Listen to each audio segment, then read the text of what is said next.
Existe um texto lá de Daniel, capítulo 7, versículo 25, que é um texto profético. Deixa eu abrir aqui.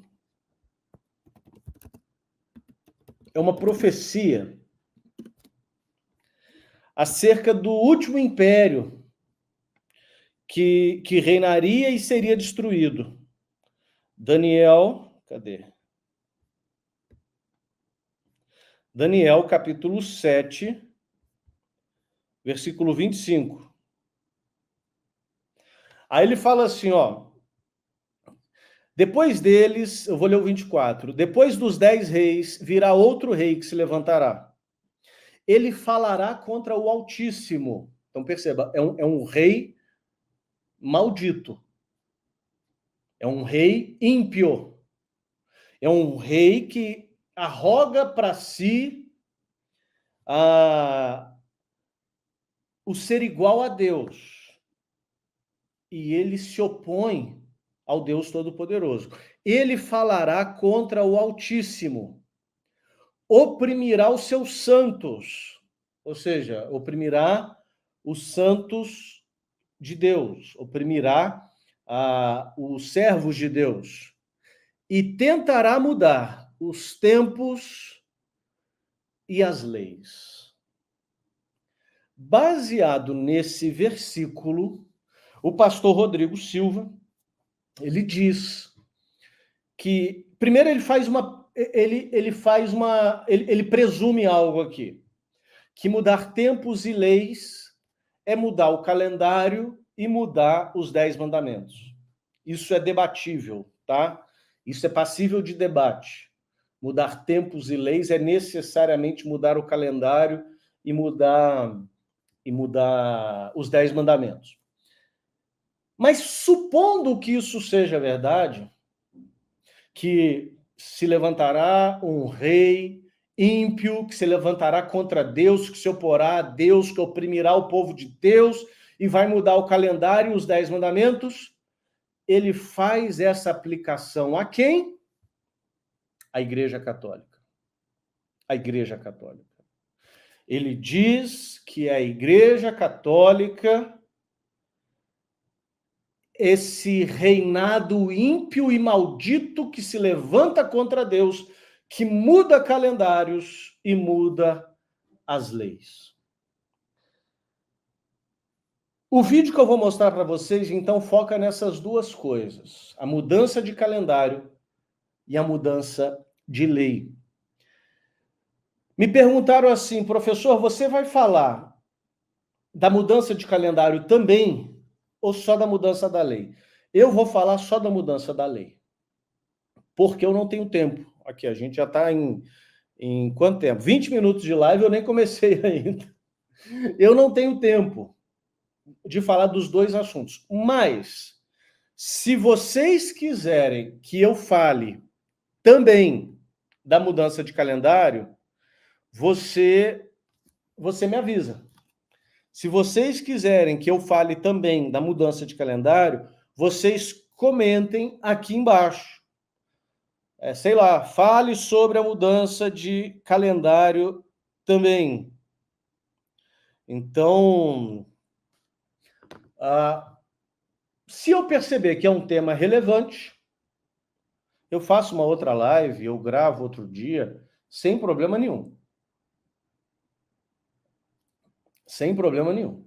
Então, assim, eu não vou esmiuçar teologicamente a questão da mudança de calendários. Não vou. Eu vou falar só da questão da suposta alteração da lei hoje. Se você quiser que eu fale também da mudança de calendários, você comenta aqui na seção de comentários do vídeo para eu saber que isso é relevante. Mas se eu for fazer, não vai ser hoje, vai ser em outra live, tá? Vai ser em outro momento.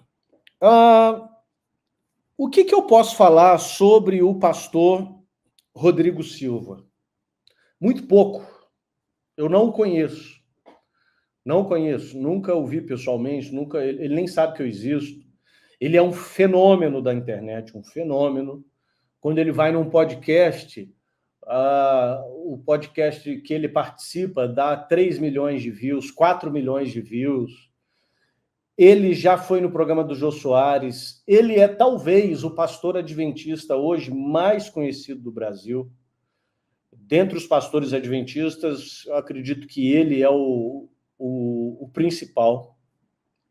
Mas eu não sei, por exemplo, eu não sei se ele é casado, se ele é solteiro, se ele tem filhos ou não, mas isso não me importa, porque eu disse para vocês que eu não vou falar sobre a honradez dele, sobre o caráter dele, porque isso foge ao escopo do propósito dessa live. Muito pelo contrário, eu quero que vocês saibam que eu quero manifestar isso aqui, tudo que eu vou falar, com o maior respeito à pessoa do pastor Rodrigo Silva. Eu não tenho o menor respeito pela opinião dele. Sabe essa questão? Eu respeito sua opinião. Não, eu não respeito a opinião dele, mas eu respeito ele. Respeito ele. Então, eu tenho muito pouco para falar sobre ele. Agora, uma coisa eu posso falar. Ele tem uma oratória brilhante. Ele é aquele tipo de pessoa que, quando fala, te prende. Ele pode falar durante 3 horas seguidas que você fica ouvindo, porque é gostoso ouvi-lo falar. E vocês vão perceber que eu fiz uma extração de um trecho de um podcast que ele participou, e é um podcast de mais de 3 horas. Deixa eu até procurar o nome aqui do podcast, acho que vale a pena. É um podcast de mais de 3 horas. Aqui, ó, Positivamente, podcast, apresentado pela Karina Bach. Positivamente. 3 horas e 20 tem esse episódio. Boa parte do episódio é ele falando mal da Igreja Católica. Boa parte. Com ilações, com narrativas, com fatos distorcidos. Aliás, eu vou falar mais disso daqui a pouco. Ele fuzila a Igreja Católica, pelo menos ele tenta, né? Ele entra na fila daqueles que tentaram fuzilar a Igreja Católica ao longo da história. Então, ele fuzila a Igreja Católica praticamente do início ao fim, mas com uma classe, com uma oratória, com uma categoria, gente. É uma coisa incrível, entendeu? É como se ele estivesse xingando sua mãe sem você perceber que ele está xingando sua mãe. Sabe? Ofendendo seu pai sem você perceber que está ofendendo seu pai. Porque ele fala com uma suposta assertividade histórico-teológica que deixa o ouvinte impressionado. Vocês vão ver, inclusive, a apresentadora aqui impressionada com algumas coisas que ele pontua. Mas falar bem não é o bastante. Ter boa oratória não é o bastante. Aliás, uma boa oratória distante da verdade é até pelo contrário, é bastante perigoso. Bastante perigoso. Muito bem. Vamos então, deixa eu projetar aqui o vídeo.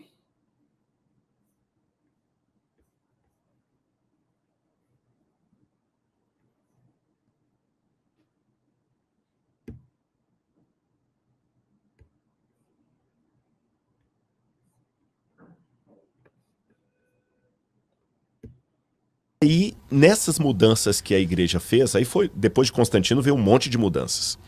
Uma delas foi o calendário. O calendário foi mudado já na época de Júlio César, Roma. Depois ele foi mudado na época do Papa Gregório. A gente fala do calendário juliano, calendário gregoriano. E nessas mudanças que Roma fez, tanto em sua fase imperial quanto em sua fase cristã, a gente percebe alguma coisa. Nós estamos em que mês agora? Novembro. Novembro lembra que número? 9. Mas é o mês 11. É. Outubro lembra que número? 8. Mas é o mês 10. Dezembro lembra que número? 10. Mas é o mês 12. Quem mudou tudo isso? Roma. Mudou os calendários. E mudaria também a lei de Deus. Bom, primeira coisa aqui, gente, que ele diz que é assim, é muito triste quando você percebe alguém fazendo uso de uma narrativa, de uma... Esse é o método da ideologia. Esse é o método da ideologia. O que é o método da ideologia? É pegar fatos que podem até serem verdadeiros e remontá-los de tal modo a contar uma história fantasiosa. É isso que a ideologia faz, é isso que é uma narrativa, é isso que a gente vê tanto os esquerdistas, os comunistas, os marxistas fazendo hoje, quando querem defender o assassinato de crianças no ventre materno, quando querem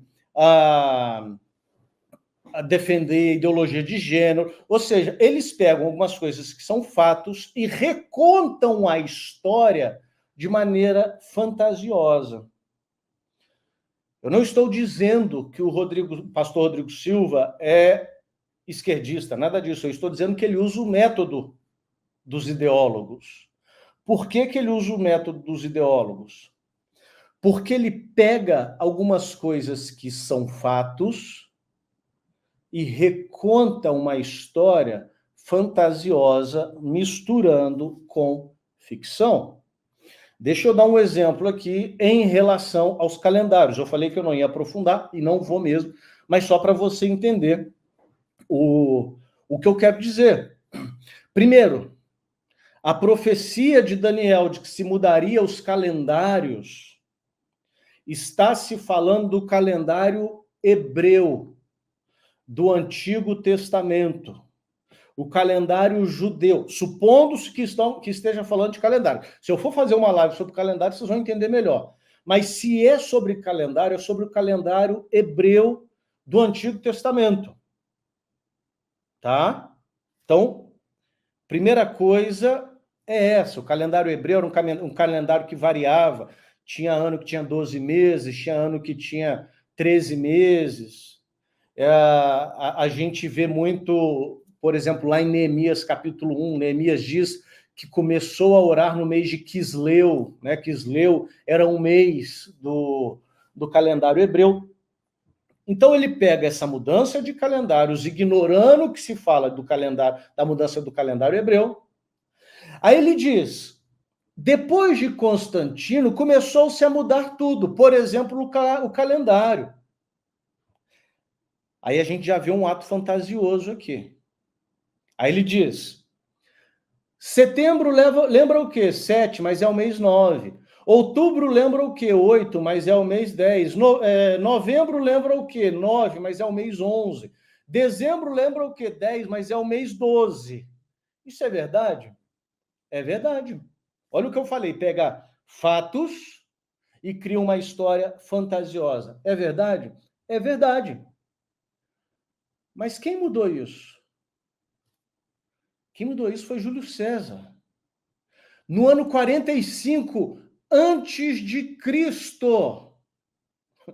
Antes de Cristo, ele fala, depois de Constantino, mudou-se tudo, a começar pelo calendário. Quem mudou isso foi Júlio César no ano 45. Ele até menciona Júlio César. Mas quem mudou foi Júlio César. E detalhe, Júlio César mudou o calendário que tinha sido criado pelos próprios romanos. É isso. E outra, gente. Vocês vão me desculpar, mas isso é cultura geral. Isso é cultura geral. A entrevistadora, ela faz uma cara, meu Deus, que absurdo. Isso é cultura geral. Eu aprendi isso na escola. No ensino fundamental. Não foi nem no ensino médio. Eu aprendi isso na escola. Eu não estou falando aqui, gente, de uma coisa de canto de página da história. Há uma batalha que ocorreu na Mongólia no século XIII a.C. Não, isso aí ninguém tem obrigação de saber. Mas o calendário que nós utilizamos há mais de 2000 anos, isso é cultura geral. O ano só tinha 10 meses, pelo calendário romano, anterior a Júlio César. O ano só tinha 10 meses. O primeiro mês do ano era março. Começava em março. Aí é março, abril, maio, junho, não chamava junho na época, não chamava julho, não chamava agosto. Setembro, outubro, novembro, dezembro, que é sim o mês 7, mês 8, mês 9, mês 10. Por quê? Porque o ano começava em março. Eduardo, e o período de dias que hoje a gente chama de janeiro e fevereiro? Eles não tinham nomes para aquilo. Eles não tinham uma designação específica, era o tempo de inverno. Então, eles não tinham uma designação específica. Então, passava-se aí cerca de 60 dias sem meses, sem designação específica. Aí o ano começava em março, primeiro mês. Aí ia. Aí chegava lá, o mês 7, setembro. O mês 8, outubro. O mês 9, novembro. Mês 10, dezembro. No ano 45 a.C., Júlio César criou esses 2 meses extras para suprir esse período de tempo onde não tinha designação. Criou o mês de janeiro, criou o mês de fevereiro, deu a designação janeiro e a designação fevereiro. Então ele colocou esses 2 meses a mais, o ano começa em janeiro, e ele não mudou os outros. Setembro, outubro, novembro, dezembro. Ficou esquisito? Ficou esquisito. Mas colocar isso na conta da Igreja Católica e criar uma teoria da conspiração de que isso prova que a Igreja Católica é uma igreja que se levanta contra Deus, que se opõe contra Deus, isso é narrativa. Isso é ideologia. Não caiam nessa, pessoal. Ele pega um fato que acontece antes de Cristo nascer e fala que a culpa é da Igreja Católica. Entende? Cristo nem tinha nascido. Porque Júlio César mudou o calendário no ano 45 antes de Cristo. Mas tem um outro detalhe. Júlio César mudou o calendário que já tinha sido mudado pelo Império Romano antes. Vocês não estão entendendo. Não foi nem Júlio César que mudou o calendário hebreu do Antigo Testamento, o calendário judaico. Se alguém pegasse assim, ó, esse aqui é o calendário judaico, né? Vamos supor um papa, esse aqui é o calendário judaico, ele não presta, e eu vou pôr esse aqui. Aí ele até poderia... Mas não foi nem isso. O Júlio César mudou o calendário que já tinha sido mudado por um outro imperador romano, se eu não me engano, foi Rômulo, se eu não me engano, que criou esse calendário com 10 meses. Então, isso é cultura geral, e ele narra de uma forma como se fosse, olha que absurdo que a Igreja Católica fez. Não, meu amigo, não foi a Igreja Católica que fez isso. Primeiro que isso não é um absurdo. Ele simplesmente colocou mais 2 meses do ano sem trocar a designação dos nomes. E segundo que não foi a Igreja Católica que fez. Quem fez foi Júlio César. Antes de Jesus.